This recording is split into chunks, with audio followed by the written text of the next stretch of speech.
let's talk about trigonometric integration. So there's a lot of background for this. So let's just do a slight review. So trigonometric, i.e. triangles, i.e. SOHCAHTOA. I know you're thinking, wow, I learned this probably years ago? Hopefully. And if not, this will be a good review. So SOHCAHTOA, sine of theta equals opposite over hypotenuse, meaning triangle, triangle, theta, A, B, C. Then sine of theta equals opposite B for hypotenuse C, B over C. Haha, got it. Huzzah. All right. Then cosine of theta equals adjacent over hypotenuse C. And then tangent of theta equals opposite over adjacent, B over A, which also equals sine over cosine, B over C over A over C. C's cancel, and you're left with B over A. Wow, I covered probably an entire 2 months, 3 months worth of learning in like 2 minutes. Those public schools, inefficient. Okay, so SOHCAHTOA, and now we gave you, probably should go over secant and cosecant as well real quick.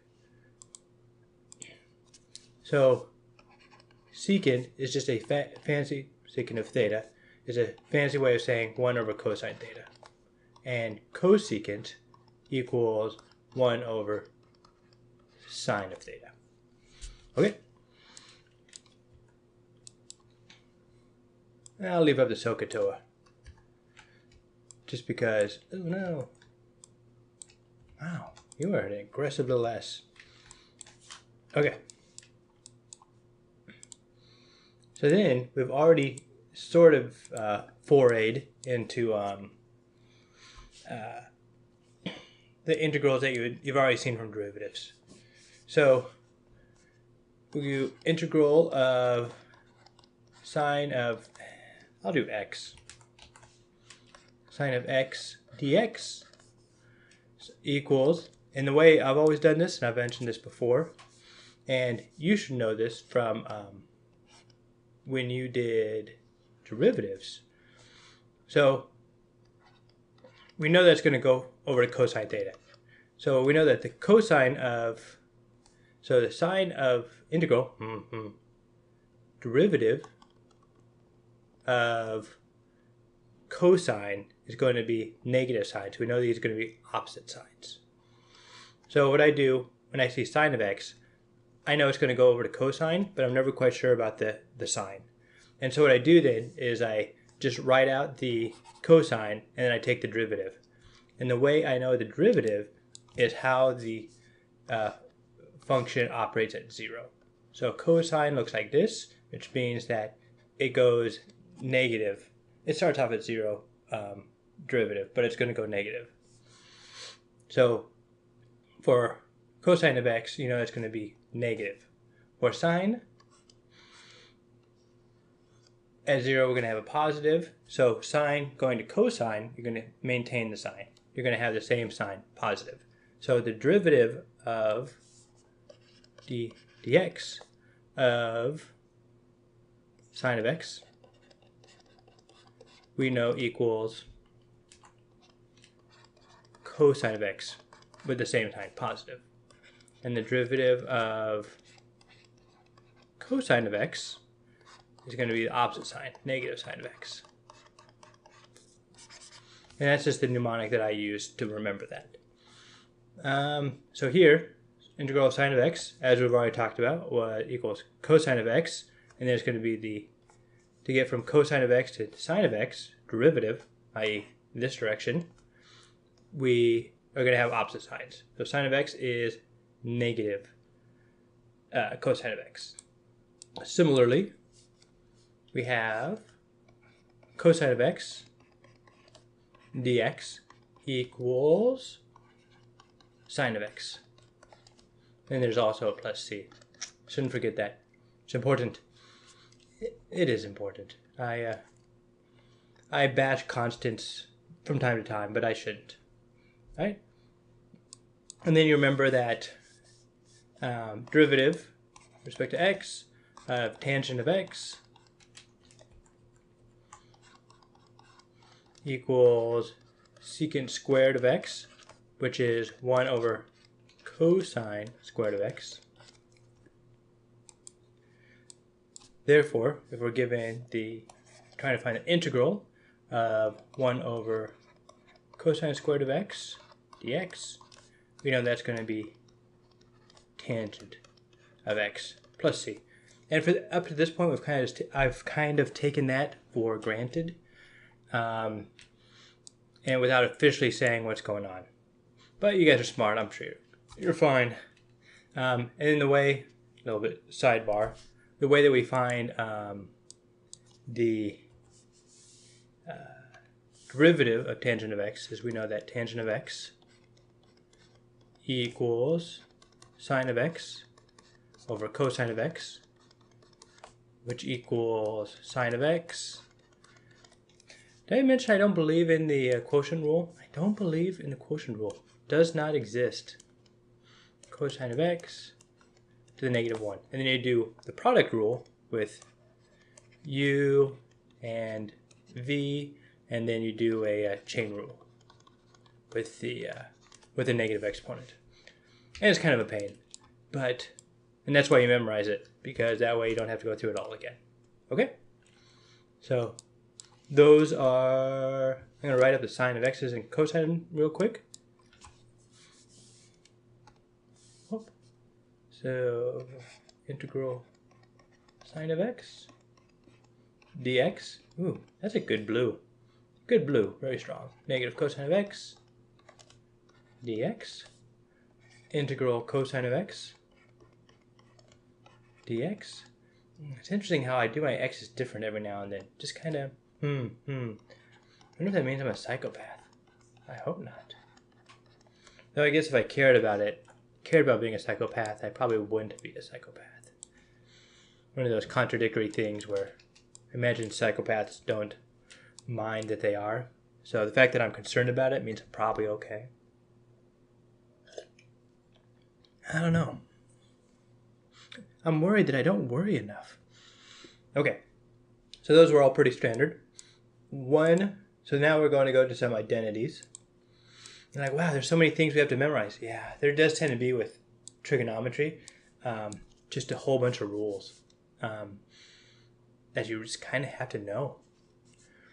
So then we have Pythagorean theorem, sine squared of x plus cosine squared of x equals 1.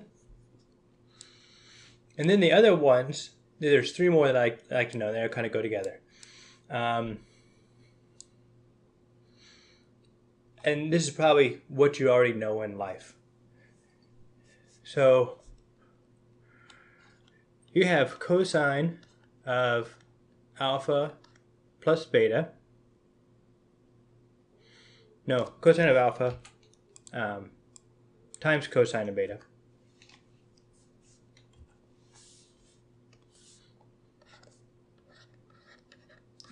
Where alpha and beta are angles. And this would equal 1/2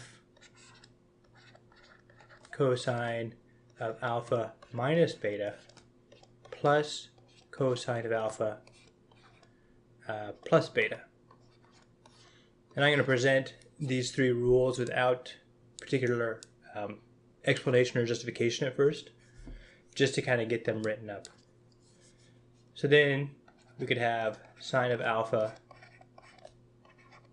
sine of beta, and this would equal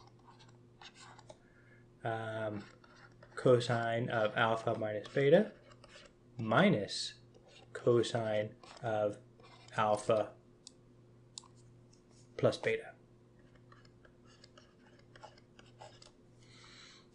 And then we could also have cosine of alpha, sine of beta, and this would equal 1/2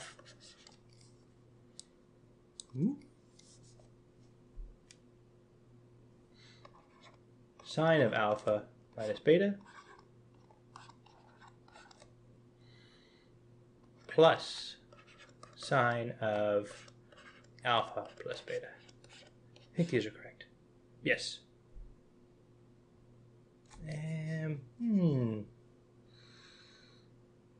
think these are switched, but I'm not sure if they matter.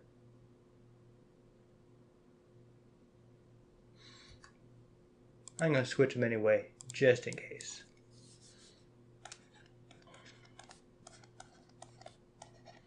Okay. So, you probably haven't come across these before. Maybe you have. And your thought process is, you know, everything else you had to memorize is fairly straightforward. Now you have this massive amount of memorization to do. It's true. That is true. And since I have the memory of a goldfish, I really try to avoid memorizing whenever I can. And this probably isn't the only class that these would come in handy for, but they probably do not have applicability in the wide, maybe. Either way, I'll give you the mnemonic that I know how to memorize them. So what I do is I look at this and I think, all right, cosine alpha, cosine bravo equals 1/2 cosine alpha minus bravo plus cosine alpha plus bravo. That's the top one. That's the normal one. That's the first one that you write down. So you're going to get cosine, the two cosines over here, and then alpha always comes first, and then you're going to have always the minus sign first. So alpha minus bravo. And then you're going to add cosine alpha plus bravo. And that's normal. So you memorize that one. Write it down on a piece of paper like 50 times, 60 times. Grab a piece of A4 printer paper and just write it down many times you can until you get so bored of writing it that you just can't take it anymore. And then hopefully it'll be memorized. That pink one will be well established on the iceberg. So then, when you have, instead of cosines, you have sines, then you're going to change the sign. So this is a terrible mnemonic. But it's like, all right, we have sines, we change the signs. Okay, sines, and all that changes is the sign. So you write the same thing as for cosine, but when you have two signs, you just change the sign. And then the one that's different is this one that I miswrote down here. Gosh darn dang, leading people astray. Cosine. And then I get the wrong kind of blue. Outrageous. Sine of alpha cosine of bravo equals 1/2 sine of alpha minus bravo plus sine of alpha plus bravo. And this is the same as the first one, because this is the normal one, this is the base that you work with. And when you change just one sign, then you change from cosine to sines. And this gets you a bunch of identities, but specifically it'll give you the double angle formulas, which we will probably need at some point. We will need at some point. And this is a good way. I think it's almost easier to memorize these three equations than it is to memorize the double angle formulas for cosine and sine. And this gives everything to you pretty much just one piece right here. And then you can work with this to get what you need. All right? And from here, I think that's all the data we need. We're just going to start working some trigonometric equations. And we'll see how easy they are. They're not too bad. More than anything, they're just tedious. So let's start with an easy one. Sine of cosine, sine of x, cosine of x. Okay? Okay. So we look at this, and what can we start by doing? So when you come to an integral, first thing to think is, all right, let's do the power rule. Nope, no powers, useless. Okay, let's do substitution. So to do substitution, we look for one thing that's a derivative of another thing. And we can do that here. So sine is a derivative of cosine, just like cosine is a derivative of sine. So I'm going to say that u equals cosine of x. Seem reasonable? Let's do that.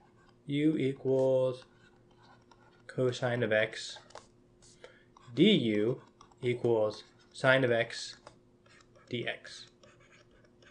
Not too bad. Okay, got this.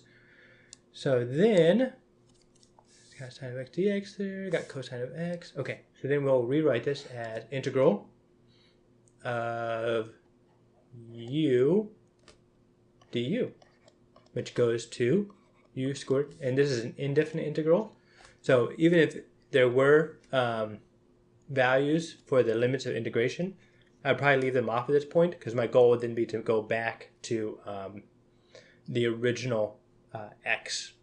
When possible, that's usually easier, and it usually keeps you a little bit cleaner in life.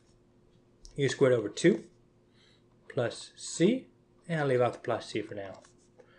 Though I should put it on. Though when I convert, I should put it on. I'm not going to.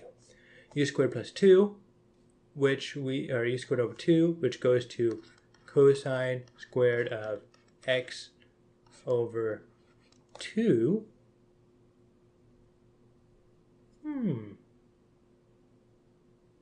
Yes. Yes, it does. Is that true? Mostly true. Cos squared of x plus 2 plus c. Okay? Now, one of the things you might be thinking is, what if I'd chosen a different value for, so instead of u as cosine, I had chosen sine instead.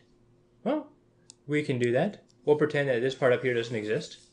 And we'll say that I should really choose a different value for substitution. But at this point, I'm so comfortable with u that I'm just gonna, wait a second.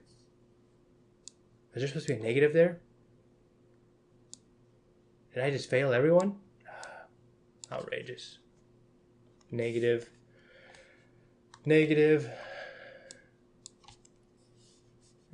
Probably a negative here.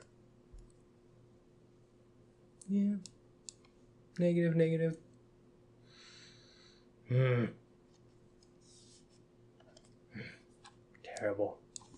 Terrible. Amateur. I think I'd have a good way of just knowing that in life. I don't.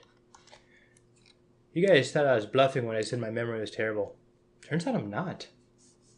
Alright, focus. So we got sine of x goes to the same sign, correct? Cosine of x dx, because like that one's opposite. Okay, so then we go to have integral of u du, as opposed to negative u du like we were supposed to last time. Shameful. U squared over 2, which goes to sine squared of x plus c. Okay. Over 2. So, this should be negative. Is that a negative sign? Negative. Okay. So what I'm saying here is I got cosine squared of x over 2 if I do it one way, and I got sine squared of x over 2 if I did it another way. Your question would be, well, which one is correct? Well, let's do some trigonometric wizardry. Magic. I'll stick with the wizardry.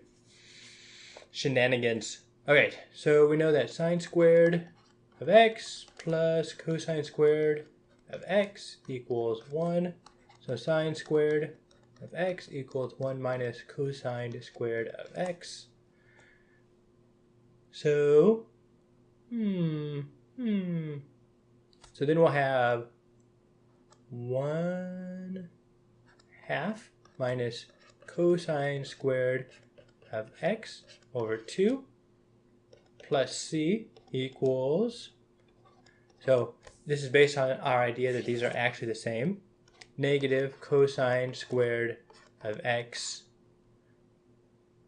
over 2 plus c. Okay, so we look at this and we're like, all right, so these are the same, so those cancel. But then we're left with 1/2 plus c equals c.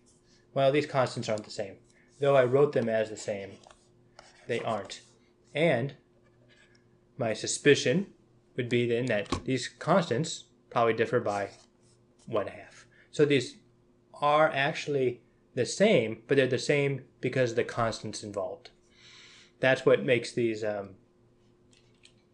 two equations, which look fairly different, or two solutions, actually the same solution. Okay? A little bit of confidence? All right.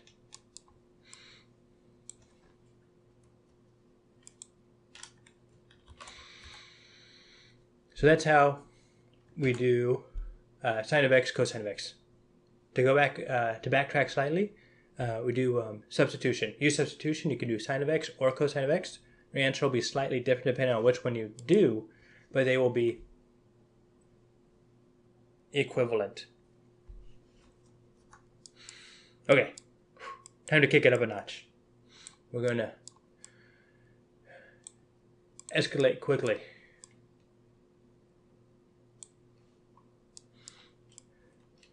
Okay. So we got a sine integral of sine to the 5th of x. So first thing we think of is power rule, because we see a power there.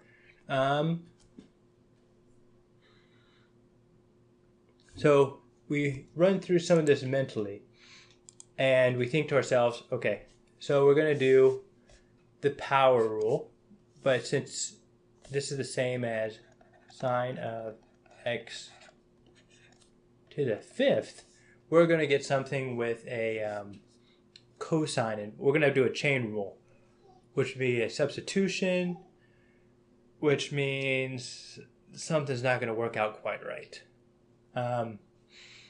So instead of going through the power rule and showing you that it fails, you're just going to take my word on this one. I will do a little foreshadowing. Power rule does not work. So let's go then for substitution. Look for one thing that's derivative of another thing. No, there's only one thing there, so that's not going to work.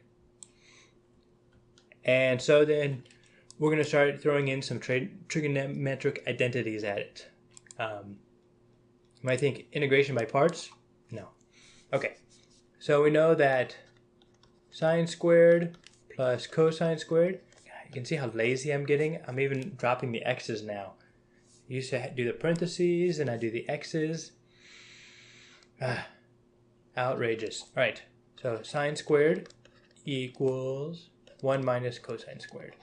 Okay, so I got that in my head. And so I'm going to rewrite this as integral sine squared of x squared times sine of x dx.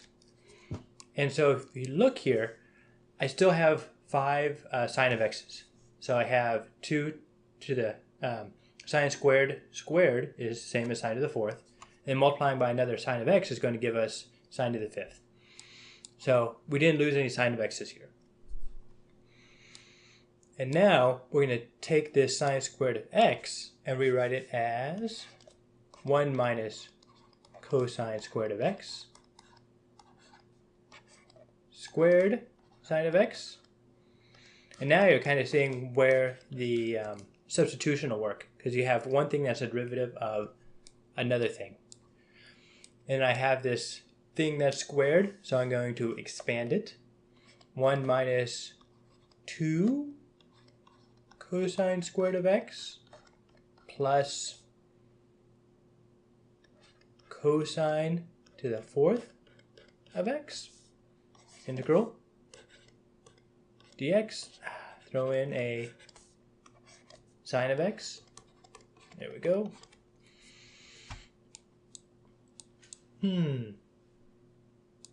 So now we're pretty sure we can do u equals cosine squared of x? Maybe. Yes, good call. Is that true? Or maybe I can just do u equals cosine of x. Yes. We're going to do u equals cosine of x. U equals cosine of x. du equals negative sine of x dx. I'll check up here again. Cosine. Yeah, derivative of cosine is. Hate that negative sign. Always making my life more difficult than it has to be. Negative integral 1 minus 2u squared plus 4u squared du. And then the negative sign is out there. I'm going to flip things around slightly just for my convenience. U to the fourth minus 2u squared plus 1 du. Okay, so now this looks like a power rule, and we can totally solve this. So then we're going to get u to the fifth over 5. Remember, you take the power, goes up 1, and then you divide by that, minus 2u to the third over 3 plus u, because this is the same as u to the 0. U to the 0 goes to u to the first, and then divide by 1 is just u. And this is, there's a constant in there, but I'll leave it off for a second. And then we're going to put back in our cosine. So we have cosine of x to the fifth over 5 minus 2 cosine of x to the third over 3 plus cosine of x plus c. Haha, huzzah, we got it. Okay.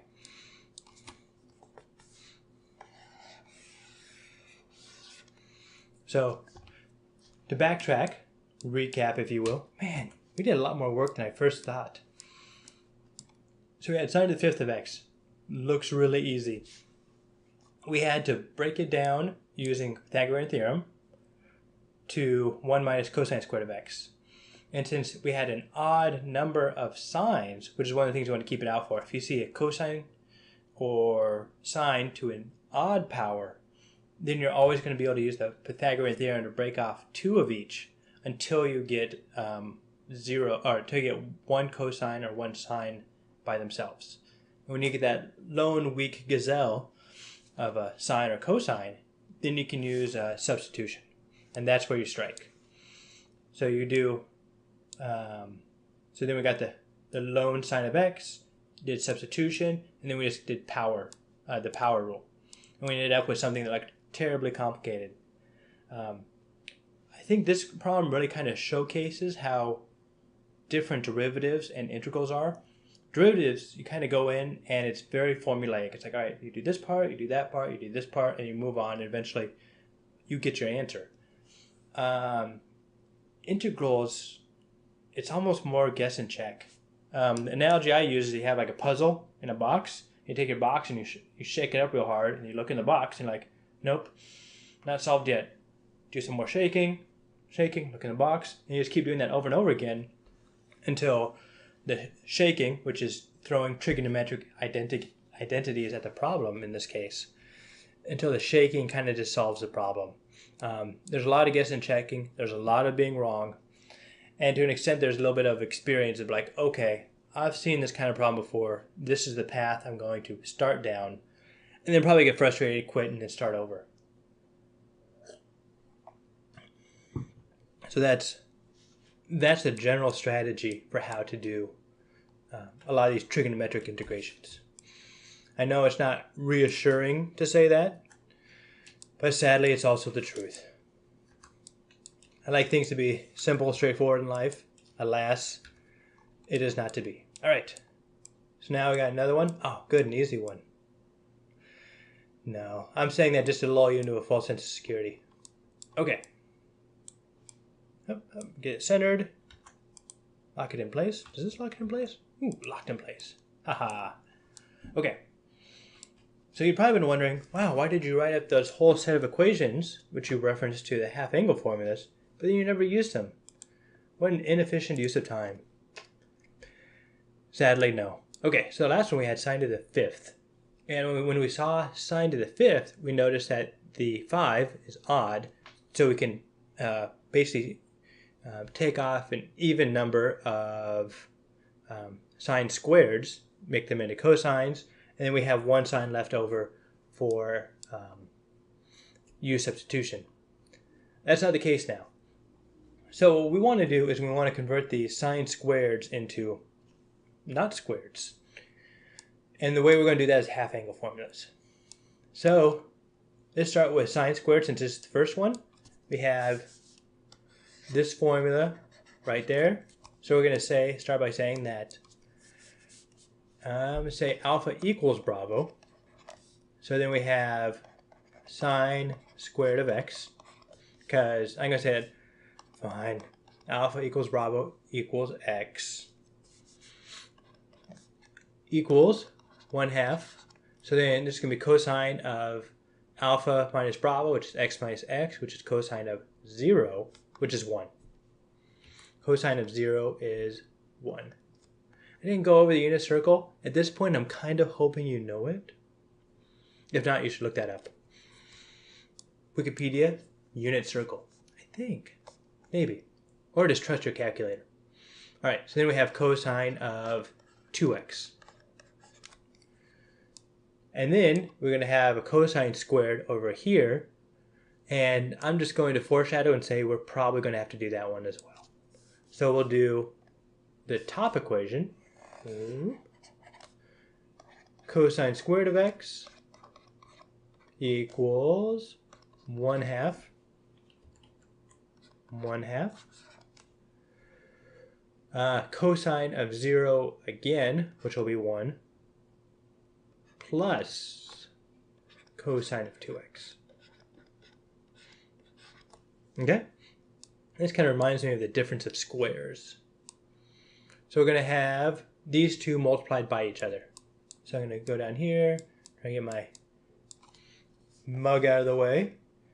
So we'll have the integral of, I'm going to take out the 1/2, and it'll give us 1/4. 1 minus cosine of 2x, big brackets, just to differentiate. That's going to create tons of confusion. Just to make sure we can tell that they're different. Differentiating might get in trouble with differentiation and confusion. Okay. Multiply things out a bit. That does look like a 9. There we go. So we do 1 minus cosine of 2x. Then we'll have a plus cosine of 2x minus cosine squared of 2x. Okay, dx. And these cancel. And this leaves us with 1/4 integral 1 minus cosine squared of 2x dx. Is that true? Feels true. So wait, a 1/2, 1/2 gives us a 1/4. Maybe. Feels like there should be another 1/2 somewhere around here. Oh well. I'm sure everything is fine. Everything is never fine. Okay. So then we're going to do the same trick we did both here, and we're going to rewrite the cosine squared of 2x in terms of the half-angle formula. So we're going to still have that 1 minus, and then we're going to have cosine squared of x equals 1/2 1 plus cosine, and this time it's going to be 4x because the 2x to the 2x, in this case the x in this up here, when we're plugging this into this formula, this x that we're using right here, in this case, is 2x. So we're having 2x times 2x, which is 4x. Probably obvious to some people, probably not obvious to a lot. And there are so many things coming at you here that you really, that's actually kind of creepy when it comes off in the camera side. It's like things coming at you and you see the thing, Did not mean to be that scary. The special effects here are not that good. It's good to be extra clear. Okay, focus, focus. So we have 1/4 integral of 1 minus, so I'm going to do minus, distribute the minus sign. So we have 1/2. Ooh. Okay. So I distributed the minus sign to both of them. And then cosine had positives. Okay, okay. So we're going to have a minus cosine of 4x. Is there a 1/2 there? Yep, there is. You can see how it's easy to get things out of place. So we're going to do 1/8 integral 1 minus cosine of 4x dx. Then we're going to say u equals, that blue is just too bright. Too bright. Du equals 4 dx. Therefore, 1/4. There's just something about 4s. 1/4 du equals dx. Okay? Good thing this is an infinite whiteboard, because otherwise I'd be running out of space with anything less. Okay. So this guy goes over here. Make an arrow. Dx equals 1/32 integral 1 minus cosine of u du.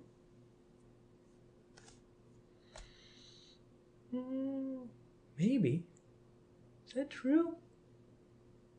I think that's true.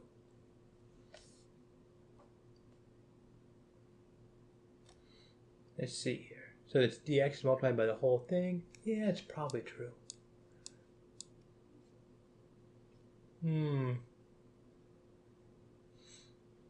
Feel like I'm missing something. Maybe I'm missing something. It's okay. I'll get the concept.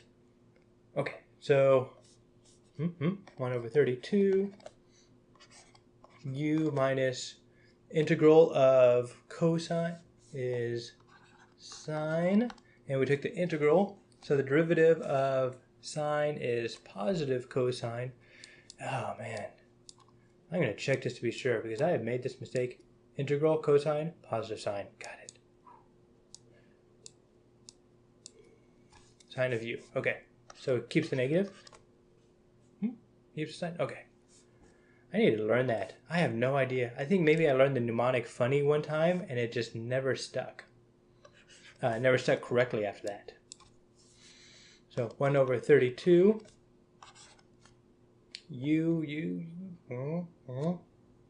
plug back in. Yep. So 4x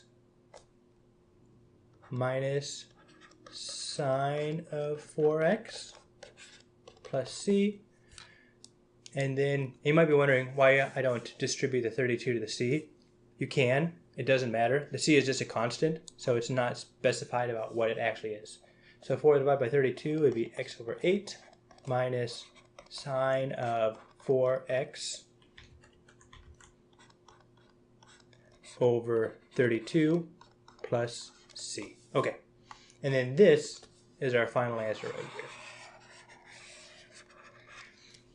Now, let's take a voyage back through this work. Oh my gosh, so much work, so much work.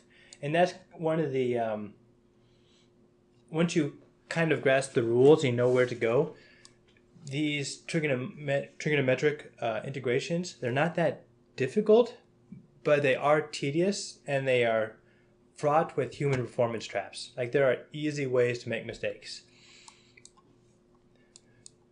One of the things you should memorize is sine of x, cosine of x. And honestly, when you take the test, as soon as the test starts and you have a chance to write something down on your notebook, I would write down the sine of cosine integrals. Make sure you know them, unless you're a lot smarter than I am.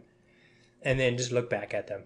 That way, make sure you get it correct once, and then just keep going back to your source document. So the idea here was we did the half angle formula. And we ended up using the half angle formula 3 times. One for each, and then when they multiply together, we ended up doing it again. So this was just half angle formula again and again, shake it up, see what you get, and eventually we reduced it down to something where we could use substitution for the 4x inside the cosine.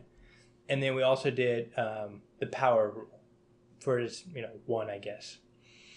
So this is not, you probably won't get something this difficult on a test, at least not the AP exam, because this takes a lot of time. It does take quite a bit of time, but I've found that most tests, they're not really about going quickly. It's not really a sprint. It's maintaining a good solid pace and not getting stuck. So the idea is if you can keep moving, you're better off than trying to sprint real quick, get tripped up, and then have to sprint more just to catch up to the fact that you lost time going down the wrong path. So it's not so much how quickly you do things, it's just being able to finish it, to keep moving. It's like driving your car in the winter. You don't want to stop. You just want to keep a little bit of motion so you don't get stuck in the snow and the mud. Okay, that was sine squared x, cosine squared of x. Oh, unlock, delete. Let's see what we got next. Aha, this will be the last one that we look at. So you might look at this and be like, wow, that's pretty easy. We already, because you look at tangent of x and like, that's one of the more fundamental things in life, like cosine of x or sine of x. And there's the assumption then that since it's so foundational, it must be really easy. True with derivatives, not necessarily true with integrals. But it's not that hard. We'll go through this. So one of the things that I do, another rule you'll come across is you'll come across a whole bunch of secants and tangents. And what those usually do, it's not in this case, is you have to use the Pythagorean theorem to relate secant and tangent.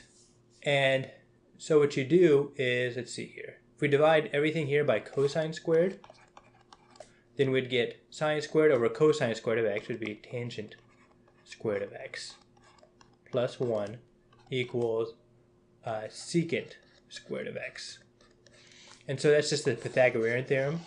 And you'll see this identity every now and then. Don't memorize this identity, just memorize the Pythagorean theorem, and then you can divide by cosine squared of x.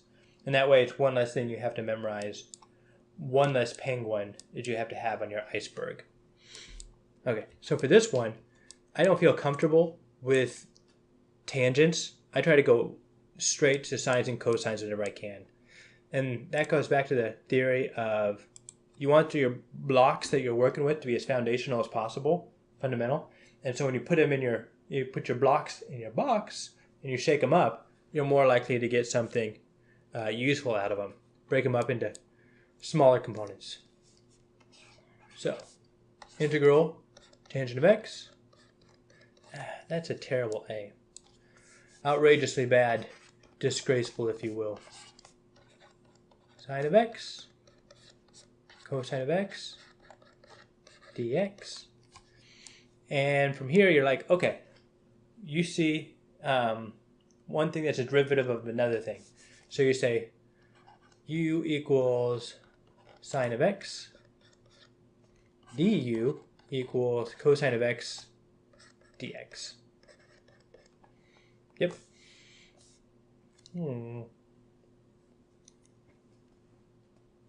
Is that right? Is that where I want to go with this? I don't think that's where I want to go with this, because if I do that, so du over cosine of x equals dx, then I would get u over cosine of x times cosine of x. No, totally wrong. Totally wrong. I was leading you astray. Oh. What you want to choose is u equals cosine of x. That way, du equals negative sine of x dx. There we go. That way, negative du equals sine of x dx. Very slanted. Surprisingly slanted. Okay, so, I wonder if sinister and sine have the same origin. I think sinister comes from bow. Not important. Excessively tangential, which would be appropriate because we're doing tangent. But no, gross conceptual error. Not where we should dwell. Okay, so sine of x dx, we got that. So let's do a negative du over u. Integral of, put the negative out there. So negative, then the integral of 1 over x, or 1 over u, is natural log of u.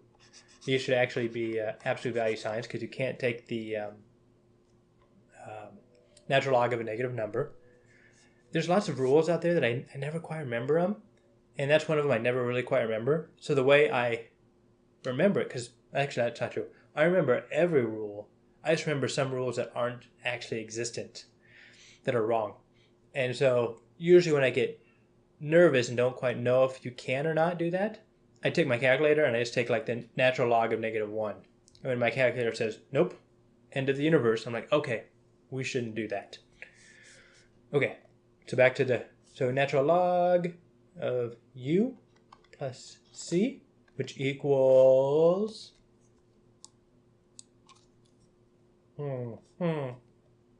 negative natural log of cosine of x plus c. Yes. Okay. One quick side tangent. So we have, this is the same as u integral u to the -1 du. -1 meaning you flip it to the other side. And then 1 just means the power that's associated with u. And a lot of times I'll be like, okay, we're going to use the power rule here. And the way I remember not to do that is when you try to do it, you do -1 plus 1 is 0, and then divide, as the power rule says, and then you get division by 0. You're like, end of the world, we're all going to die. So you're like, okay, no dividing by 0. This is when you can't use the power rule for 1, u to the -1. That's how you know, or one way that helps you remember that actually has to go to natural log. Okay? And this is the general idea for how you do trigonometric integration. So you have a bunch of trigonometric identities, SOHCAHTOA, Pythagorean theorem, and then I like to memorize these guys right here for basically the half angle formula. And it gives you some good relationships here. And this just, it's not that hard to memorize. I'd spend 20 minutes and just write them out until you're so incredibly bored that you just can't do it anymore. Hopefully that'll be more than a couple iterations. So the way I remember is cosine alpha cosine bravo equals 1/2 cosine alpha minus bravo, because you always have that alpha minus bravo first, plus cosine alpha plus bravo. And this is the normal base case right here. And it's like, well, okay, what if we have sines instead of cosines? Well, then you write the same thing, except the sign changes. It's like, well, okay, that seems to be reasonable. Doesn't make sense, just a mnemonic. cosine, so what if instead of the first cosine alpha you have sine of alpha? Well, then you write it out with sines instead of cosines. And then you can use this one for the half angle formula for sine of 2 theta, or sine of 2x. And the way you do the half angle formula is you say alpha equals bravo. And that way you get zeros for the first term, sine of 0, cosine of 0, which will either be 0 or 1, and you'll get 2x on the second term. So that's a useful equations, identities to memorize. And then when you see your trigonometric integrals they're trying to do, if you see a sine or cosine to an odd number, use the Pythagorean theorem to take an even number, convert an even number of sines or cosines away, and that way you'll be left with just one sine or cosine. That one solitary sine or cosine will allow you to do the substitution. If they're both even number, then you're going to have to go half angle formulas. And again, throw things in a box, shake it up, mix up the equation until you see something you can work with. Sounds good? Okay, next time we will go over inverse trigonometric identities, which are a little bit more difficult, but they're less tedious, and once you get a hang of them, it feels kind of like a superpower. Sound good?